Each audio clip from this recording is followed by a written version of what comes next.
de la forma como Dios trata a todos nosotros, a todos los que nos llamamos cristianos por su gracia y su misericordia. Desgraciadamente, muchos cristianos creen equivocadamente que puedes seguir viviendo una vida cristiana de negligencia espiritual, sin preocuparte por discipularte, ni estudiar seriamente la Biblia, ni tener diario devocionales, ni tampoco una vida consistente de oración. Sin embargo, muchas de estas personas que tratan de vivir esta vida, estos cristianos, ignoran, como por eso comienza diciendo que ya se les olvidó, la exhortación que vas a ser disciplinado si no vives de acuerdo a la forma como Dios ha diseñado para que vivas. Pero vamos a ver en este estudio en qué consiste esta disciplina. ¿Cuáles son las bendiciones tan grandes, tan enormes, que los cristianos se están perdiendo por vivir esa clase de vida? Y podemos preguntarnos también, ¿estos cristianos tendrán consecuencias después de la muerte? Porque tendrán consecuencias en esta vida y hay consecuencias después de la muerte también. O sea, que todos vamos a llegar al cielo y todos vamos a ser recompensados de la misma manera. ¿Qué cosa es lo que Dios usa como disciplina a los cristianos que le han querido abandonar? A los cristianos que le han dicho, Señor, en 3 meses nos vemos. Déjame irme de vacaciones y reventarme las vacaciones, etcétera, etcétera. Y después de la Navidad te vuelvo a ver, en enero tengo una cita contigo en la iglesia, Señor. El primer domingo comenzamos otra vez la vida cristiana. ¿Cuánto tiempo cree un cristiano o cristiana, desde luego, que puedes vivir sin que Dios haga algo para regresar otra vez a tener la comunión con Él? Vamos a ver todas estas respuestas en la Biblia y vamos a comenzar con la apostasía. La palabra apostasía, apistemi en el griego, significa salirse del camino, apartarse del camino o vulgarmente brincarse las trancas. O sea, la Biblia diseña a la iglesia como un corral donde Cristo es el pastor, nosotros las ovejas. Y cuando una oveja se quiere saltar del corral, pues ¿qué pasa, verdad?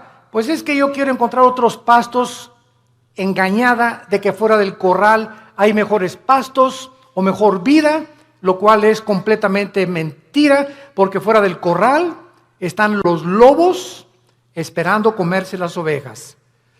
Dice el cuento que había una ovejita que le llamaban la rebelde de Tlanepantla. Y esta ovejita se brincó una vez el corral y fue el pastor por ella y se la trajo cargando. Y se brincó 2 veces el corral y el pastor fue por ella. Y la tercera vez que esta ovejita de Tlanepantla se brincó el corral, entonces el pastor fue y le rompió una pata a propósito.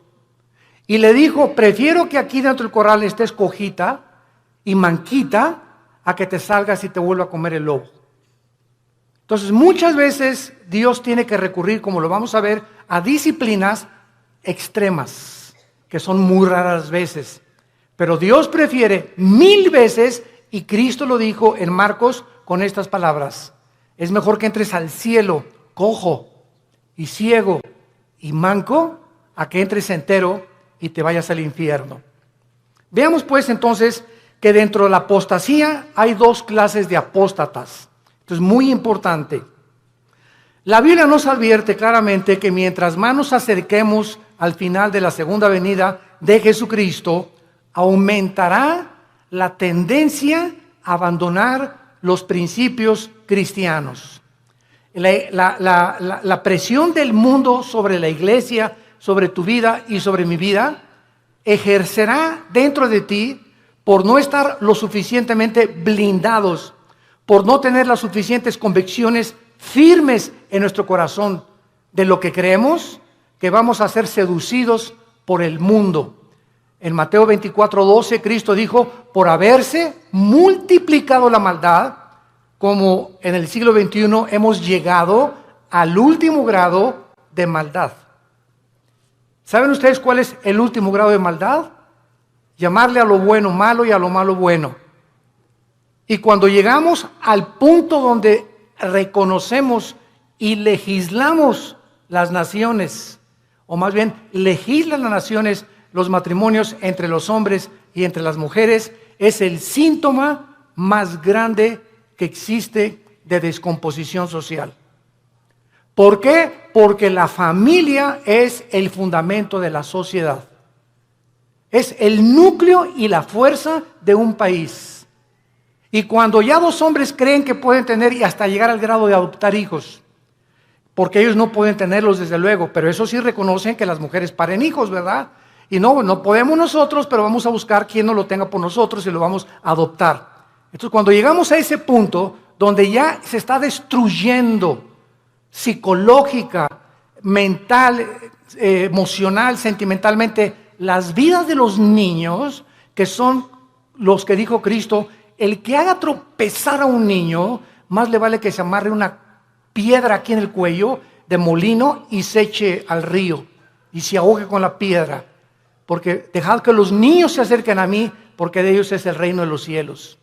Y cuando comenzamos a tener a los niños y meterlos a nuestra mugre y a nuestra manera de maldad en la que vivimos, arrastrándolos a ellos, a que tengan solamente dos papás o dos mamás, sin papá y sin mamá, es cuando nosotros nos damos cuenta que se está ya desarrollando una sociedad que ha llegado al punto de desatar y acarrear los juicios de Dios.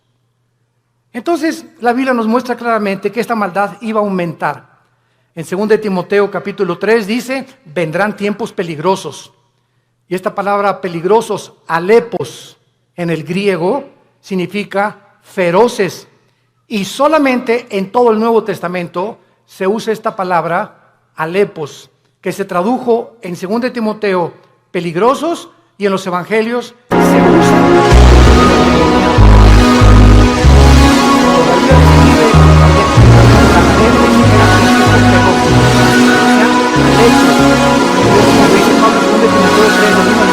Vendrán tiempos de que los demonios van a aumentar su ataque contra los seres humanos y habrá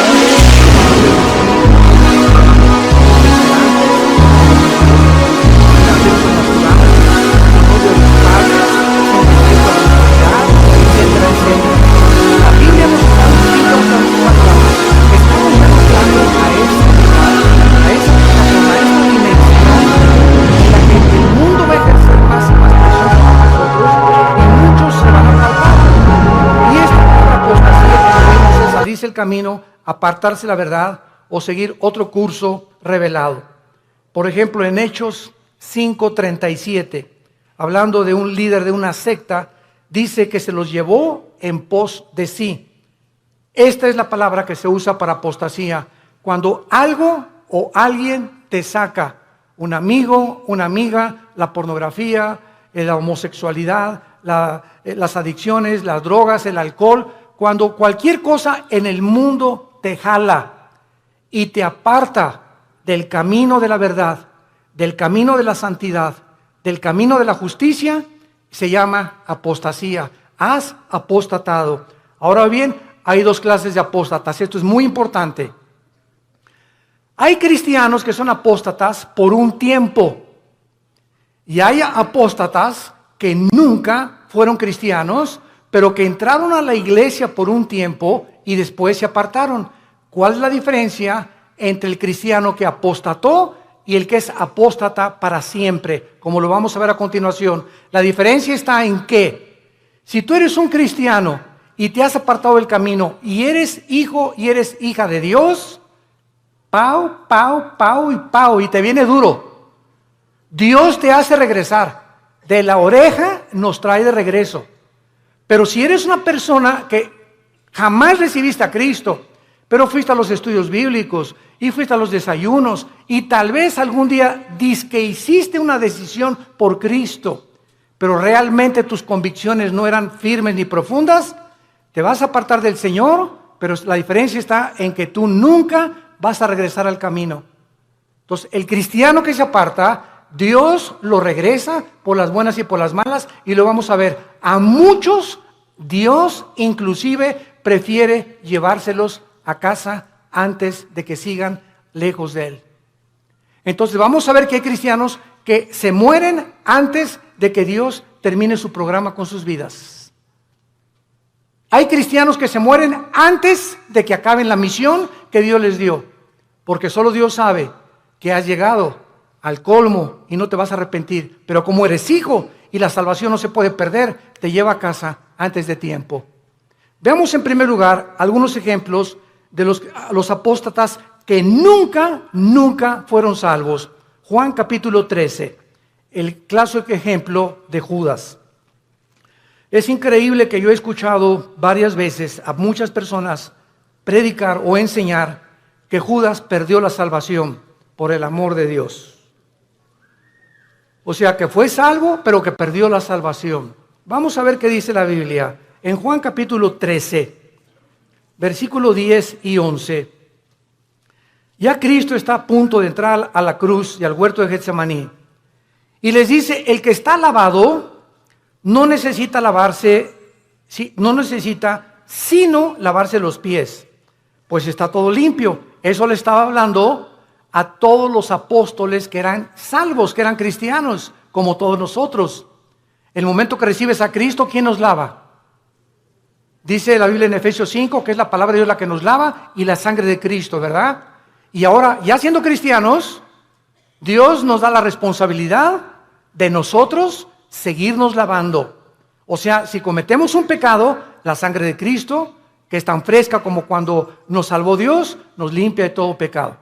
Entonces, un cristiano tiene que estar continuamente metiéndose a la regadera, porque diario se nos pega la contaminación del mundo, lo que oyes en tu oficina, con tus amigos, en la escuela, en la universidad, chistes groseros, un programa grosero, desnudos en la televisión, desnudos en el cine. Todo eso entra a nuestra alma y nos ensucia, nos contamina.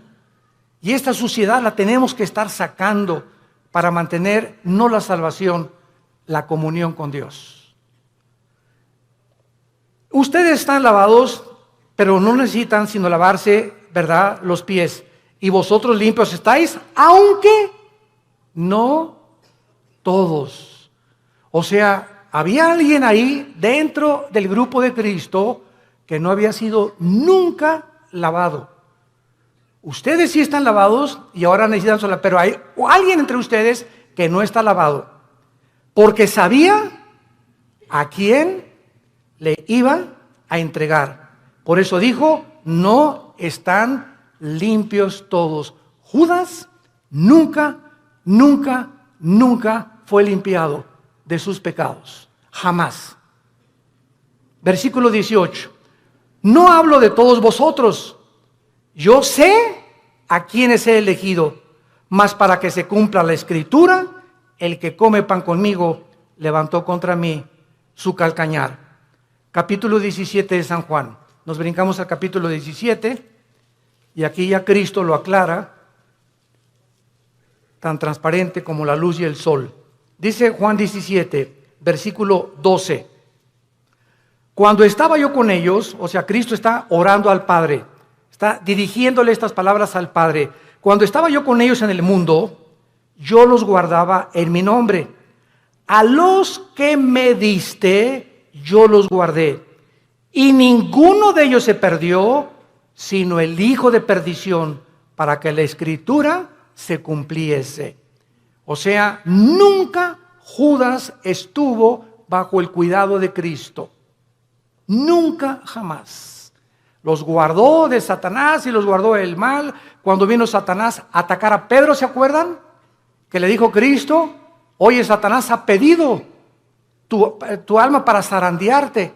Y Pedro, muy macho, no, yo no, me voy hasta la muerte contigo.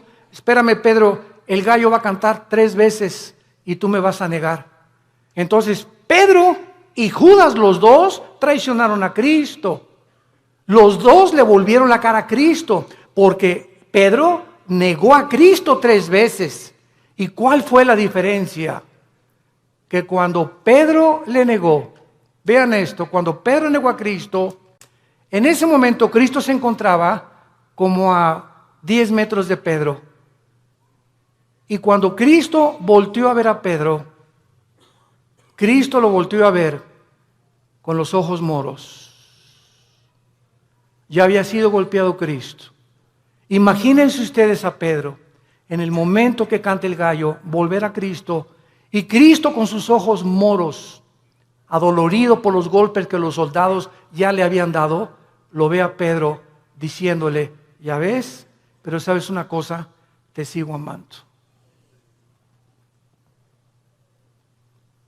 ¿Y cuál fue la diferencia con Judas?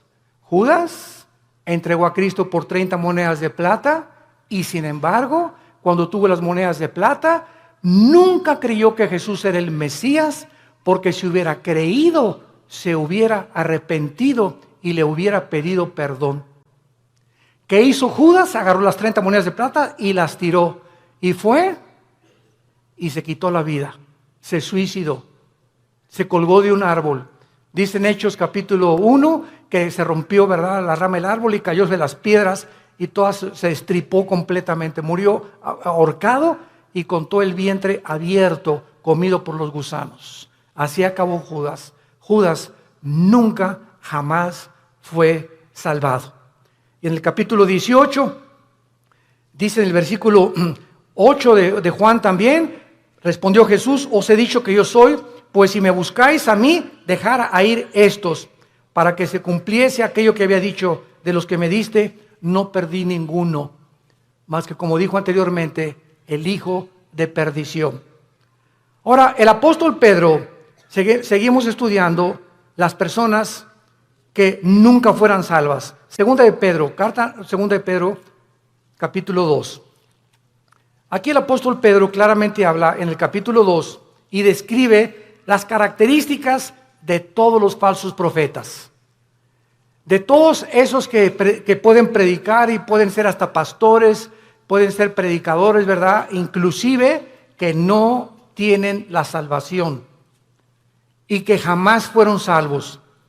Y dice en Pedro, versículo 21 y 22, describiendo ya todas sus características de estos falsos maestros y profetas que menciona en el versículo 1 y versículo 2, dice el versículo 21, segunda de Pedro 2, 21 y 22, porque mejor les hubiera no haber conocido el camino de la justicia. O sea, hay personas que conocían que Jesús era el Cristo, que Jesús murió por sus pecados por ellos, y conocían que Cristo era la verdad y que la Biblia era la verdad. Mejor les hubiera sido no haberlo conocido, que después de haberlo conocido, volverse atrás del santo mandamiento que les fue dado. Escuchen, pero les ha acontecido lo del verdadero proverbio, el perro vuelve a su vómito y la puerca lavada a revolcarse en el lodo o en el cieno. Aquí Pedro, de una forma ya inequívoca, describe que todas estas personas nunca fueron salvas. ¿Cómo lo dice Pedro? ¿Qué hace un perro cuando vomita? Se vuelve a comer lo que salió, ¿verdad?, de su estómago. ¿Por qué lo hace? ¿Por qué lo hace? Pues porque es perro. Si no fuera gato, los gatos no lo hacen, los leones no lo hacen. Ahora, ¿por qué un puerco? Agarras al puerquito y lo lavas y le pones Chanel y le pones un moño y todo, y lo sacas del lodo y lo envuelves y lo que tú quieras, y está y huele a Chanel número 5. Y a los 5 minutos el puerco se revuelca en el lodo otra vez. ¿Por qué no duró nada bañado y champuceado y perfumado? Porque es puerco. Ahora, para que el perro ya no regrese a su vómito, ¿qué se necesita? Cambiar su naturaleza, dejar de ser perro. Para que el puerco no regrese al lodo, necesita ser otro tipo de naturaleza, tener la naturaleza de otro animal, porque los puercos, esa es su naturaleza, el lodo, y los perros el vómito. Aquí está hablando Pedro, que estas personas, su naturaleza nunca fue cambiada, porque si hubiera sido cambiada, no regresarían a ser lo que hicieron antes de conocer a Cristo. ¿Me van siguiendo? Esta es la grande diferencia de las personas que nunca fueron salvas. En 1 Juan 2:19, el apóstol Juan dice, 1 Juan 2:19, salieron de nosotros Oye, don Pancho, pero si tú ibas a la iglesia ahí en el Cine Apolo hace 15, 20 años, o te vimos aquí en la iglesia, te fuiste a los estudios conmigo. Oye, tú estuviste en el LITI, tomaste todo el curso del LITI, compadre. Y ahora te estás divorciado, estás con otra señora, te has cometido adulterio, etcétera, etcétera. Y te contesta tu compadre, sí, ¿y qué? Chale. Ya en ese momento te das cuenta, ¿verdad? Que ya hay algo raro. A una persona que fue cristiana, pues sí, ¿verdad? Y me duele, ¿verdad? Y lo que tú quieras, pero estas personas salieron de nosotros, pero no eran de nosotros. Porque si hubieran sido de nosotros, dice 1 Juan 2:19, hubieran permanecido con nosotros. Salieron para que se manifestara que no todos los que vienen a la iglesia son y pertenecen al cuerpo de Cristo. Todas las iglesias, esta y todas las en el mundo cristianas, todas las iglesias, sin excepción, son una mezcla del trigo y la cizaña. Así que el que está a tu lado a la derecha, aunque tengas cara de Santa Rita de Casia, y el que está atrás de ti, que tiene cara en Clodomiro, no son todos lo que aparecen ser. Entonces no te decepciones y no te desilusiones. Ay, ¿qué es en esa iglesia? Nadie me amaba. ¿Y te acuerdas de esa persona? Y así son los cristianos. Espérame tantito, así no son todos los cristianos. Si un avión se cae con un piloto porque iba borracho, no significa que todos los pilotos de American Airlines son borrachos. Si un carro de carrera choca, no significa que todos son tan tontos como el que chocó. Entonces no puedes generalizar. Entonces tenemos que entender eso. La iglesia es una mezcla y no todos son lo que son. Hay un remanente en todas las iglesias de verdaderos hijos e hijas de Dios. Y solo el tiempo dirá verdaderamente quiénes son los que permanecieron hasta el final.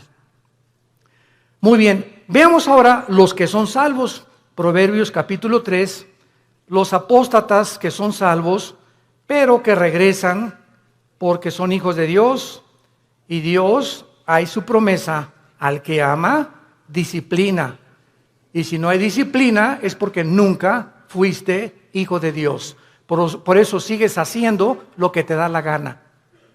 Porque si fueras hijo de Dios o hija de Dios, ¿desde cuándo Dios que ya te hubiera surtido? Y bien surtido. Pero sigues igual de hace 1 o 2 años precisamente porque nunca has pertenecido a la familia de Dios. Dice en Proverbios 3, versículo 11 y 12, no menosprecies, hijo mío, le está hablando a sus hijos, el castigo de Jehová, ni te fatigues de su corrección, porque Jehová al que ama castiga como al padre a quien quiere. Vamos a ver que en el Antiguo Testamento los castigos eran diferentes de los castigos del Nuevo Testamento. Y Dios trataba de una forma a los cristianos, porque no eran cristianos, ¿verdad? Cristiano significa lleno del Espíritu. A las personas que formaban parte del pacto abrámico y a los que no formaban parte del pacto abrámico davídico-palestino. Entonces era muy diferente, lo vamos a ver más adelante. Veamos ahora en Lucas 15, ¿se acuerdan del hijo pródigo? Bueno, dice la Biblia, un padre tenía 2 hijos, todo el mundo conoce esta historia del 11 en adelante.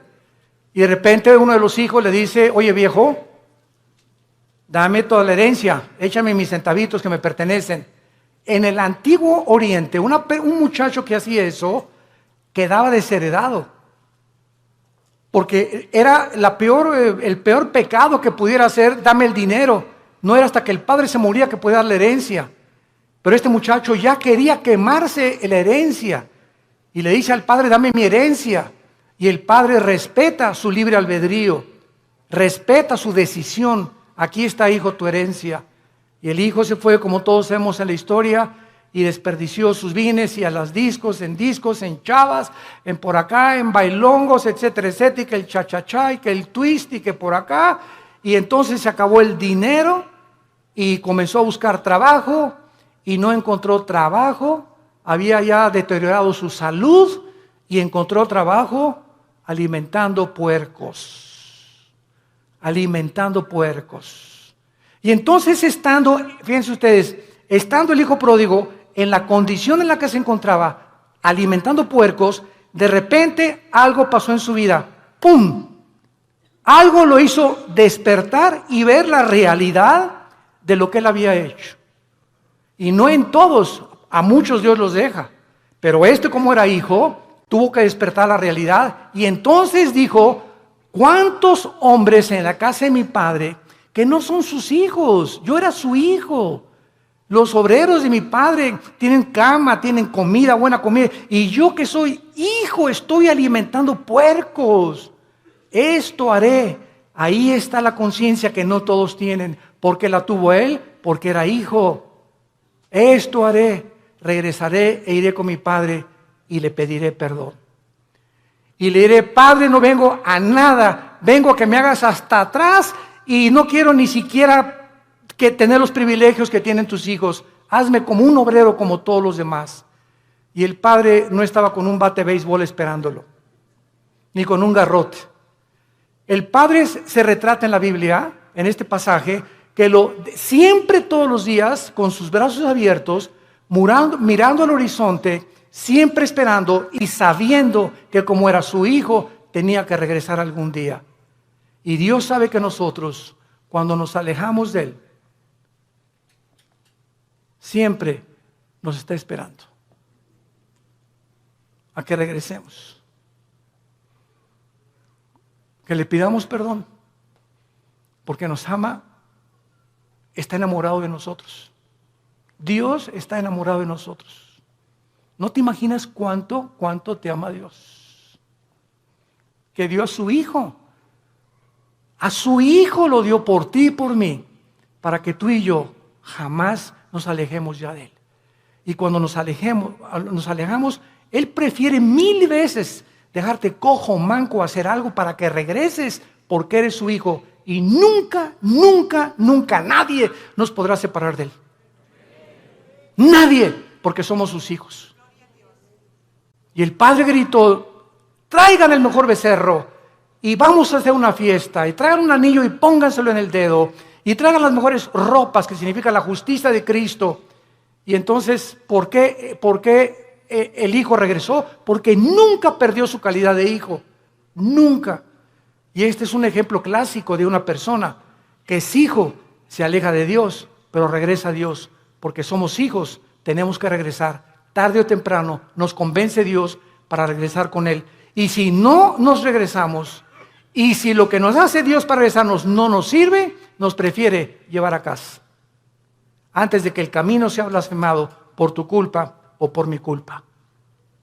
Veamos otro ejemplo en 1 Corintios 5, vamos al Nuevo Testamento. 1 Corintios 5. Aquí está un caso tremendo de un muchacho que pues no era como nosotros, ¿verdad? Nosotros tenemos la Biblia completa. La iglesia de Corinto era la iglesia más carnal de todas las iglesias del Nuevo Testamento, pero eso sí, tenían todos los dones, pero eran carnales. Dice 1 Corintios 5, de cierto se oye, dice Pablo escribiéndoles, que hay entre ustedes fornicación. O sea, me han llegado noticias de que en la iglesia hay inmoralidad.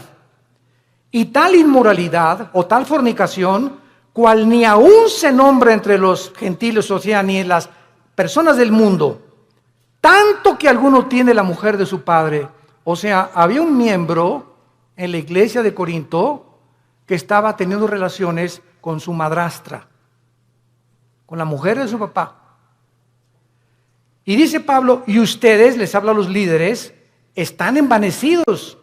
¿No debieran más bien haberse lamentado para que fuera quitado de en medio de vosotros el que cometió tal acción? O sea, Pablo dice, oigan, ¿por qué no han reaccionado? Ustedes están conscientes que este muchacho está teniendo relaciones con su madrastra y lo dejan seguir asistiendo a la iglesia. ¿Y qué lo debemos de correr? Pues traerlo para enfrente, ¿verdad? Y enfrentarlo con su situación. Ahora tenemos la Biblia y nos damos cuenta que los líderes, cuando sabemos que alguien vive pecado, la iglesia es un hospital y te vamos a ayudar. Pero cuando sabemos que alguien insiste y sabemos que alguien, por ejemplo, si una señora me dice, mi esposo tiene ya 6 meses que es adúltero, hermano, pastor, y ya hablamos nosotros con el esposo, los pastores, y ya le dijimos, mira, estás viviendo en pecado, y sabemos que sigue en adulterio, la disciplina de Dios es decirle a esa persona, tú no puedes entrar a la iglesia, porque puedes entrar porque es un hospital, si colaboras con el doctor para que te cure. Pero ¿de qué te sirve ir al hospital? A que te pongan benditas y que te pongan curitas y saliendo del hospital te las arrancas y te las quitas. Y regresas con el doctor, oiga, ya le he puesto 3 curitas, pues es que no me gustan, entonces ¿para qué vienes conmigo? Si no quieres que te cure, ¿para qué vienes al hospital? Y así es la iglesia, un hospital de almas enfermas que necesitan sanidad de Dios. Y dice más adelante el versículo 3, ciertamente dice Pablo, yo, como ausente en cuerpo, pero presente en espíritu, ya como presente he juzgado al que tal cosa ha hecho, en el nombre de nuestro Señor Jesucristo, reunidos vosotros y mi espíritu con el poder de nuestro Señor Jesucristo, el tal sea entregado a Satanás para destrucción de la carne. Vean ustedes con mucha atención lo que sigue, a fin de que el espíritu sea salvo en el día de Cristo o en el día del Señor. ¿Qué estaba diciendo Pablo? Que cuando una persona es disciplinada por los pastores en la iglesia y es sacada de la iglesia al mundo, lo sacas del corral. Afuera del corral están los lobos. Y Dios le da el permiso a Satanás de atacar a esa persona y quitarle la vida. Y quitarle la vida. Pero el espíritu es salvo porque era hijo de Dios. A fin de que el espíritu sea salvo. Aquí está un muchacho que iba a morir en pecado, pero como la salvación no se pierde, se va al cielo antes de tiempo. ¿Por qué? Porque la salvación que nos ha dado es por gracia. Para que nosotros seamos salvos y entendamos esto, no puede haber ninguna obra buena antes de la salvación, ni ninguna obra buena después de la salvación, para que nosotros seamos mantenidos siendo salvos. Cuando alguien me dice que la salvación se puede perder, les digo, bueno, es que tú no has entendido el pacto de Dios. Antes de Cristo, ¿cómo fuiste salvado? ¿Qué hiciste para ser salvo? Nada, no hizo nada. ¿Y Dios te salvó? Bueno, ya eres salvo. Y ahora me dices que ahora me tengo que hacer buenas obras para mantener mi salvación. No, de ninguna manera. Si hay alguna sola obra que tú hagas para decir que esas obras están manteniendo en el camino de la salvación, entonces ya estás atrayendo mérito sobre tu vida y le robas la gloria a Dios. Las buenas obras que hacemos después de que somos salvos no son para mantener la salvación, son como el fruto de nuestra santificación. Efesios 2:10, porque para buenas obras hemos sido llamados, las cuales preparó Dios de antemano para que anduviéramos en ellas. Entonces las buenas obras que yo hago después de Jesucristo implican y dan testimonio que soy hijo de Dios, pero no hago buenas obras, ni me porto bien para decirme, Señor, ya pequé, ya perdí la salvación, ya perdí el nuevo nacimiento, mañana nazco de nuevo, ¿verdad? O ya pequé, el Espíritu Santo ya me selló, pero ya se fue porque ya perdí la salvación, pero el año que entra que regrese a ti, me vuelves a sellar, ¿verdad? Imagínense ustedes este estado tan absurdo espiritual de una persona. Entonces, si pierdes la salvación, ya no vuelves a ser renacido de nuevo, ya regresaste a la eternidad, otra vez al estado en que te encuentras. ¿Puede un bebé que nazca regresar al vientre de su madre otra vez? Imagínate, no me gusta aquí afuera, mejor me regreso adentro. Y el bebé lo meten dentro de la panza de la mamá, ¿verdad? De la matriz de la mamá. Es absurdo, es exactamente la salvación. Veamos otro ejemplo en Santiago capítulo 5, de personas que son cristianas, pero pecaron, pero están en peligro muy grave de ser disciplinados por Dios. Santiago 5, versículo 19 y 20. Hermanos, ¿a quién le está hablando?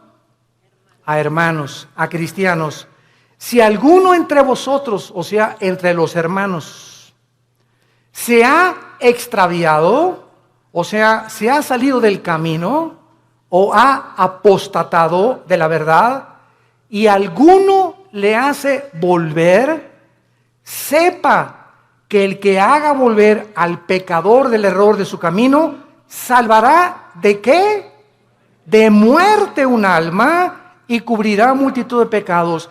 Esto es lo que vamos a ver en 1 Juan 5, lo vamos a ver, esto es lo que se llama el pecado de muerte de un cristiano. Si tú ves que tu hermana o tu hermano anda por ahí afuera y nadie sabe más que es cristiano, pero tú vas, oye Jorge, ya no sigas así, hombre, ya no te la sigas tronando, ya no sigas acostándote con tu novia, Dios te va a disciplinar.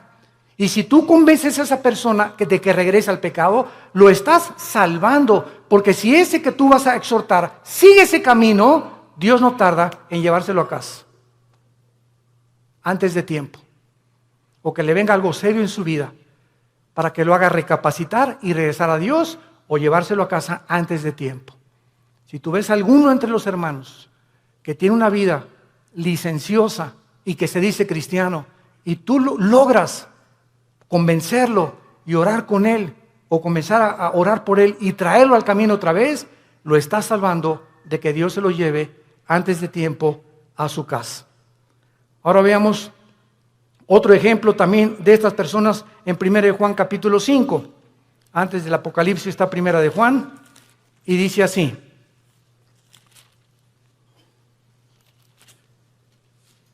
1 de Juan capítulo 5, versículo 16.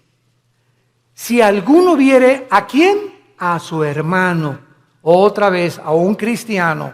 Si alguno viere a su hermano cometer pecado que no sea de muerte, pedirá a Dios y le dará vida. Esto es, para los que cometen pecado que no sea de muerte. Hay pecado de muerte por el cual yo pido que no se pida, o por el cual yo digo que no se pida. Vean ustedes la diferencia. Hay cristianos que solo Dios sabe que aunque tú vayas y los exhortes, no van a regresar a Dios, pero son cristianos. Están tan endurecidos y tan aferrados al adulterio o a esto, o a la fornicación o a aquello, que solo Dios sabe, que porque solamente Dios conoce el corazón, que no van a regresar. Y entonces hay muchas personas que Dios sabe que no van a regresar y ya no les pone a los demás hermanos orar por él. Así que mientras tú tengas ganas de orar por alguien, significa que ese pecado no es de muerte todavía. Pero cuando ya no sientes orar por nadie o por esas personas que andan en pecado y tú ya tienes un mes o 2 meses que no oras por ellos, es porque el Espíritu Santo ya no te los ha puesto, porque ya no tarda Dios en llevárselos a casa. Esas son las personas que son salvas, pero que han cometido el pecado de muerte. Ahora veamos algunas causas espirituales por las cuales los cristianos se apartan de Dios. He apartado 4 principales razones. La primera es la persecución. Juan capítulo 15, 18 al 19. Si el mundo los aborrece, sepan, nos está hablando los hijos de Dios, que el mundo me aborreció a mí. Si tú eres cristiano y regresas a tu casa y ya con el pastor, ay pastor, pues desde que me convertí, ya mis padres no me quieren y en la escuela se hacen burla de mí, bla, bla, bla, etcétera, etcétera. Pues, ¿qué creías entonces? Dios nos llamó no solamente a creer en Él, sino a padecer por Él también. Ahora, ¿no quieres que te persigan? ¿No quieres ser diferente a los demás? ¿No quieres que nadie te calumnie, ni que nadie haga chismes contra tu vida? No hay ningún problema. Únete al grupo de ellos y no seas diferente. Pero si eres diferente, te van a perseguir y te van a calumniar y nos van a inventar cosas contra nosotros, porque el mundo odia a Cristo y nos odia a nosotros, que somos sus representantes. Y esta persecución hace la que mucha gente, no, pues yo prefiero mejor, no, y contestas, ¿es cierto que tú eres cristiano y que andas con los aleluyos? No, mira, bueno, soy cristiano pero no soy exagerado, no estoy así en un extremo, estoy conociendo a Cristo, y comienzas a poner pretextos y a avergonzarte y decirles, sí, ¿y qué? ¿Te gustó? ¿No les gustó? Qué bueno, me da mucho gusto, me da tristeza como ustedes viven, he encontrado a mi Salvador. ¿Por qué nos habíamos de avergonzar de aquel que en la cruz dio su vida desnudo por nosotros? Él no se avergonzó por nosotros. ¿Y tú te avergüenzas de Él porque tu familia te persigue? ¿Porque eres diferente a tu familia? Entonces, esta persecución hace que muchos se alejen del Señor. Número 2, la negligencia de la palabra de Dios. Hebreos capítulo 2. Ya la Biblia no la lees desde hace 2, 3 semanas. Ya la lees allá nomás el domingo. Ya no tienes un devocional diario con el Señor. Y dice Hebreos 2, por tanto, es necesario que con más diligencia atendamos las cosas que hemos oído, no sea que nos deslicemos. Porque si la palabra dicha por medio de los ángeles fue firme, y toda transgresión y desobediencia recibió justa retribución, ¿cómo escaparemos nosotros si descuidamos una salvación tan grande, la cual, habiendo sido anunciada primeramente por el Señor, nos fue confirmada por los que lo oyeron? Esta frase, ¿cómo escaparemos nosotros si descuidamos la salvación? Muchos la han atribuido a que si se pierde la salvación, nos está hablando Dios, ¿cómo escaparemos de su disciplina? Lee también Hebreos 12. Al que ama, Dios disciplina, y si no hay disciplina no eres hijo, eres bastardo. Entonces, ¿cómo escaparemos? ¿Cómo crees que te va a escapar de Dios habiendo sido cristiano ya? Si tú descuidas tu vida devocional con Dios. Número 3, la amargura. Hebreos 12:15. La amargura es otra causa de alejarse de Dios.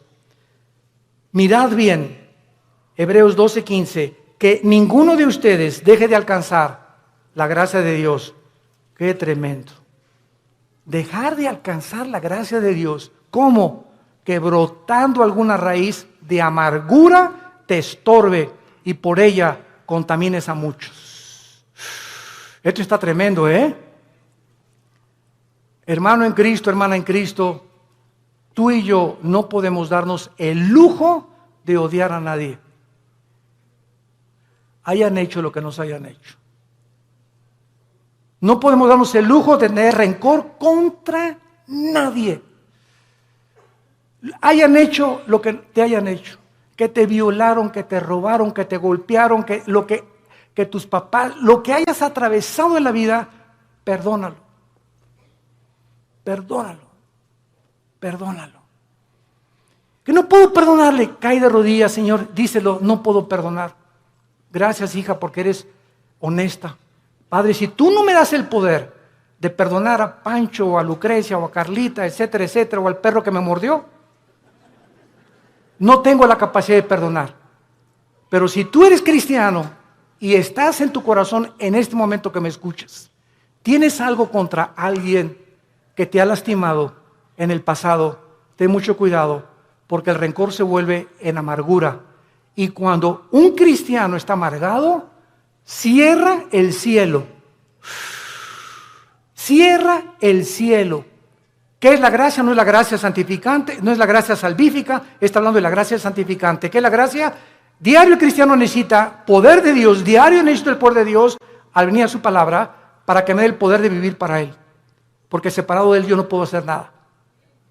Entonces la amargura me bloquea la gracia de Dios y me quedo sin poder. Me quedo en mi propio poder, en mi propia carne, porque algo está bloqueando que Dios me ayude y me saque del pozo de la desesperación, de la red en que he caído, de la trampa que te pusieron. ¿Qué cosa es? La amargura. Es el más grande veneno en la vida de un cristiano. Y número 4, el amor al dinero. Primera de Timoteo 6, versículo 10. Porque raíz de todos los males no es el dinero, es el amor al dinero. Gracias a Dios por las familias ricas y los millonarios, porque la obra de Dios tiene que sostenerse. Si no hay dinero, no hay misioneros. Si no hay dinero, no hay construcciones. Si no hay dinero, no hay televisión. Si no hay dinero, no hay viajes. El dinero no es malo. El malo es amar lo que tú tienes.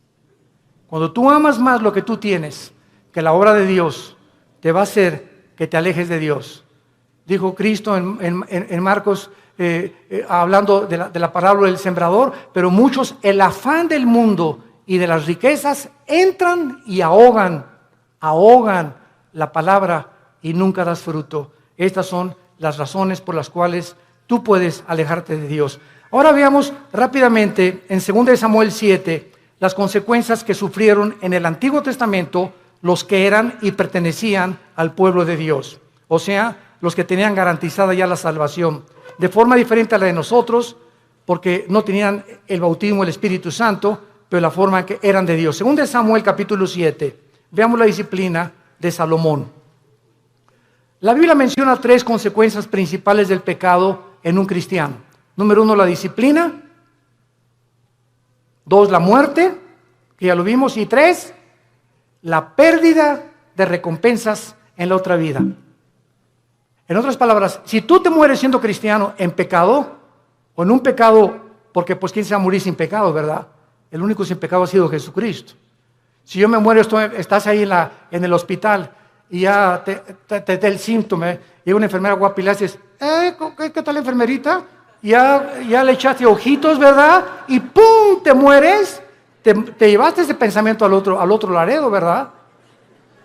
O sea, no moriste santito, sin haber roto un plato. O haz de cuenta que también estás en el hospital ahorita, o sales a la carretera y chocas ahí en la carretera, y la mañana te peleaste con tu esposa, te moriste en pecado. ¿No es cierto? ¿Y vas a perder la salvación? No, no lo vamos a perder. Pero en la otra vida perdemos las recompensas. Que no se imaginan qué grandes recompensas hay, porque no todos los cristianos en la otra vida vamos a gobernar con Cristo. Solo los vencedores. Y lo vamos a ver más adelante para terminar. En 2 Samuel 7, 14 y 15, se le está dando las instrucciones a David y le dice, yo le seré el padre y él me será mi hijo. Si hiciere mal, o sea, si se aparta de mí, le castigaré con vara de hombres y con azotes de hijos de hombres, pero mi misericordia no se apartará de él, como la aparté de Saúl, al cual quité delante de ti. ¿Cuál fue la diferencia entre la descendencia de David y el rey Saúl? ¿Cuál fue la diferencia entre Pedro y entre Judas? En que aunque nosotros nos portemos mal y aunque nosotros intentemos alejarnos de Dios, si somos hijos e hijas de Dios, su misericordia es más alta que los cielos. Y Dios va a hacer algo para que regreses y para que yo regrese a la comunión con Él. Y va a ser disciplina. La palabra disciplina es interesante porque viene de la palabra paidego, viene de la palabra pedagogo, que significa el que forma el carácter o el maestro. Entonces, ¿se acuerdan de nuestro pasaje en Hebreos 12? Dios al que ama disciplina, al que ama le forma el carácter a través de pao. Y castiga también con azotes. O sea, Dios usa en la Biblia para formar nuestro carácter, y si somos tercos, pao. Azota al que recibe por hijo. Y la palabra azotar en el griego es castigo físico. Algo va a tener que usar Dios, como lo que dice en uno de los salmos. No sean como los caballos, como los mulos, que el caballo tiene que meterle aquí un freno. El freno es un fierro con un puente. Y cuando se le mete al caballo el freno y le jalas las riendas, el puente se le encaja en el paladar al caballo. Y el caballo, cuando asocia el dolor, se para y le obedece al jinete.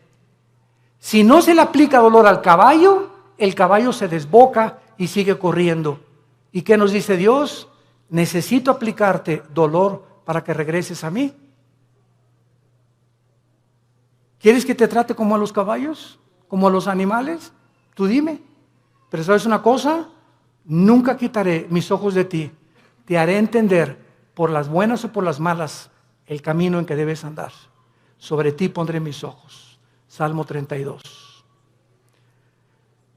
Y vemos finalmente en la vida de David, en 2 de Samuel, capítulo 12.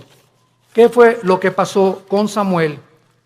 Cuando Samuel, ¿se acuerdan ustedes lo que hizo David? ¿Qué hizo David? ¿Perdón? Pecó, mató a un soldado para quedarse con su esposa, el angelito. O sea, David era culpable de crimen y David era culpable de adulterio. Y se le llama, Dios mío santo, Jesús, María y José, el burrito que los acompaña. Se le llama el varón conforme al corazón de Dios. ¿Cuántas veces en mi mente dieron tantas vueltas? El varón conforme a tu corazón, pa' su mecha, dije yo. Dios mío santo, pues entonces yo soy el santo de los santos. Y entonces, cuando creces en Cristo, comienzas a entender lo siguiente, ¿verdad? Él fue culpable de crimen y de adulterio. Pero viene Cristo en Mateo 5 y dice lo siguiente: cualquiera de ustedes que ve a una mujer, no necesitas acostarte con ella. Si tú deseas en tus ojos y en tu corazón a una mujer acostarte con ella, aunque no lo hagas físicamente, tú eres ante los ojos de Dios adúltero. Ahora, nadie aquí puede decir que nunca ha visto a una mujer para desear estar con ella. No me digas porque ni San Jacobo lo pudo hacer. No seas mustio. Todos en alguna época de nuestra vida le hemos fallado a Dios. Y el que no le ha fallado a Dios, que levante la mano. Porque te llamaría el querubín de Tlanepantla. Entonces, no juzgues a David, porque si nosotros hemos sido adúlteros alguna vez en nuestra vida y Dios nos perdonó, no creas que por no acostarte con ella eres exento del adulterio. ¿Y cuántos de nosotros Él lo acusó por un crimen? Dijo Cristo: cualquiera que odie a alguien es culpable de crimen. Porque no es el acto, sino el intento del corazón lo que Dios juzga. Entonces, cuando yo entendí eso, me di cuenta, pues yo soy más pecador que David. Porque muchas veces odié a tantas personas y cuántas veces decía a tantas mujeres y tú me has perdonado, Señor. ¿Qué diferencia hay entre mí y David? No hay ninguna diferencia. Has tenido misericordia con todos.